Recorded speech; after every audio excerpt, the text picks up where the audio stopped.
Hello friends, welcome back to my channel. நம்ம இன்றைக்கி வெண்டைக்காய் வச்சு தஹி வெண்டைக்காய் ரெசிபி தான் பார்க்க போகிறோம். வாங்க வீடியோக்குள்ளே போகலாம். அதுக்கு முன்னாடி நம்ம சேனலை ஃபஸ்ட் டைம் பார்க்குற வியூஸ் ப்ளீஸ் சப்ஸ்கிரைப் பண்ணி வச்சுக்கோங்க. அப்போ தான் நான் போடுற வீடியோஸ் எல்லாமே மிஸ் ஆகாமல் உடனே உங்களுக்கு நோட்டிஃபிகேஷனில் வரும்.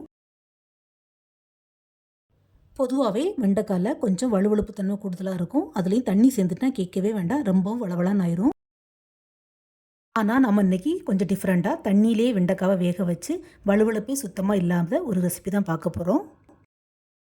இந்த தஹி வெண்டைக்காய் ரெசிபி பண்ணுறதுக்கு நான் கொஞ்சம் வெண்டைக்காய் எடுத்துருக்கிறேன். இதை அப்படியே வாஷ் பண்ணி எடுத்துக்கலாம். காம்பு மேலேயோ கீழேயோ நம்ம கட் பண்ணவே வேண்டாம்.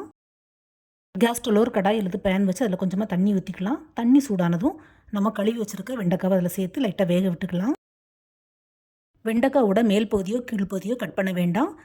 கட் பண்ணால் நம்ம வேக வைக்கும்போது தண்ணி உள்ளே இறங்கிரும். நான் ஆக்சுவலாக காய் வாங்கும்போது ஒடிச்சு பார்த்து வாங்கினதுனால கொஞ்சம் கட்டாக இருக்குது, மற்றபடி வேறு எதுவும் இல்லை. வெண்டைக்காவை லைட்டாக திருப்பி விட்டு வேக வச்சு எடுத்துக்கலாம். காய் வேகிற நேரத்தில் நம்ம இதுக்கு ஒரு மசாலா ரெடி பண்ணணும். மசாலா மிக்ஸ் பண்ணுறதுக்கு ஒரு சின்ன பவுல் எடுத்துக்கலாம். அதில் கொஞ்சமாக தயிர் ஆட் பண்ணிக்கலாம். இது கூடவே கொஞ்சமாக தேவையான உப்பு, கொஞ்சம் மஞ்சள் தூள், ஒரு ஸ்பூன் போல் காஷ்மீரி ரெட் சில்லி பவுடர், அப்புறம் ஒரு ஸ்பூன் போல் மல்லித்தூள் சேர்த்து நல்லா மிக்ஸ் பண்ணி விட்டுக்கலாம்.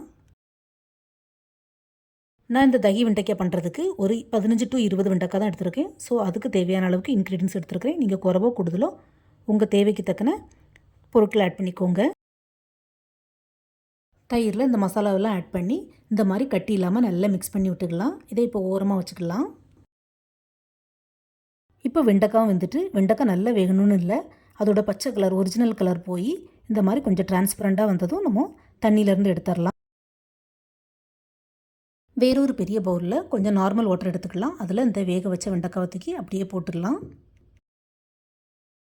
நம்ம எதுக்கு வேக வச்ச வெண்டைக்காவை இந்த மாதிரி பச்சை தண்ணியில் போடுறோம்னா, வெண்டைக்காய் வேகும்போது அதில் கொஞ்சம் ஒரு வலுவழுப்பு வரும். ஸோ இப்படி போட்டோம்னா சுத்தமாக அந்த வலுவழுப்பு இருக்காது, அதுக்கு தான். இந்த மாதிரி எல்லா வெண்டைக்காவும் பச்சை தண்ணியில் தூக்கி போட்டுக்கலாம்.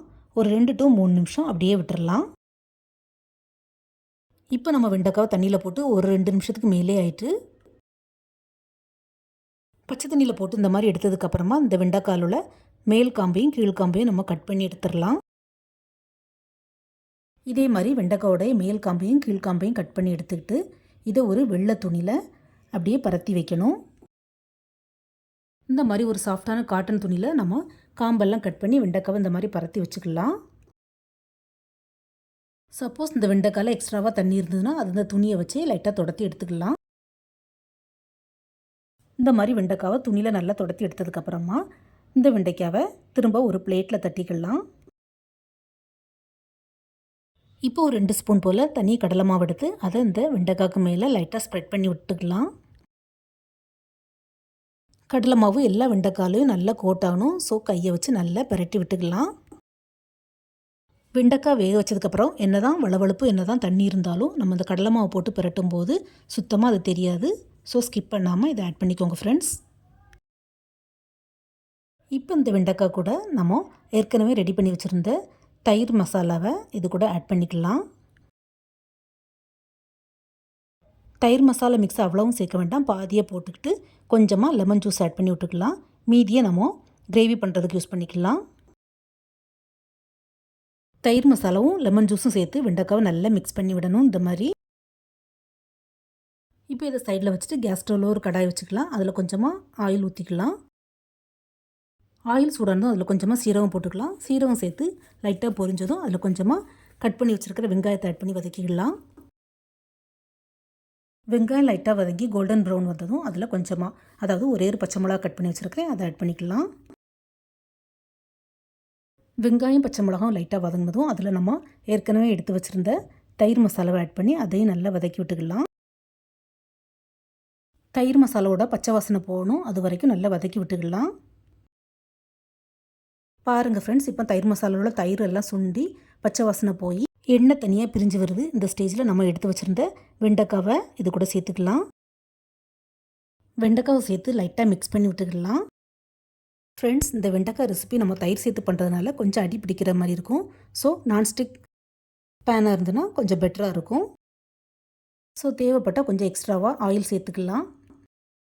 அதே மாதிரி வெண்டைக்காய் சேர்த்ததுக்கப்புறமா கரண்டி போட்டு அதிக நேரம் கிளற வேண்டாம், வெண்டைக்காய் உடஞ்சி போக சான்ஸ் இருக்குது. இந்த வெண்டைக்காய் கொஞ்சமாக கிறிஸ்பியாக வருது வரையும் கேஸ் ஸ்டவ்வில் சிம்மில் வச்சுக்கிட்டு அப்புறமா கேஸை ஆஃப் பண்ணிடலாம். இந்த பெண்டி மசாலா ஒயிட் ரைஸ்க்கு மட்டும் இல்லை, சப்பாத்திக்கும் கூட நல்லாயிருக்கும். எப்பவும் போல் உருளைக்கிழங்கு தக்காளி போட்டு குருமா பண்ணாமல் இந்த மாதிரி பெண்டி மசாலா பண்ணி பாருங்கள். சப்பாத்திக்கு செம்ம டேஸ்ட்டாக இருக்கும். மும்பையில் உள்ள எல்லா ஃபங்க்ஷன்லேயும் பார்த்திங்கன்னா இந்த தஹி பெண்டி மசாலாவுக்கு தனி இடம் உண்டு, அந்த அளவுக்கு ஃபேமஸ். ஸோ ஃப்ரெண்ட்ஸ், நீங்களும் இந்த வீடியோவை பார்த்ததோடு விடாமல் கண்டிப்பாக வீட்டில் ட்ரை பண்ணி பாருங்கள். உங்களுக்கு பிடிச்சிருந்தா எப்படி வந்ததுன்னு மறக்காமல் உங்களுடைய ஃபீட்பேக்கை ஷேர் பண்ணுங்கள். இந்த வீடியோ பிடிச்சிருந்தா மறக்காமல் நம்ம channel like, share and subscribe பண்ணுங்கள். தேங்க்ஸ் ஃபார் வாட்சிங். See you soon in the next video. Bye.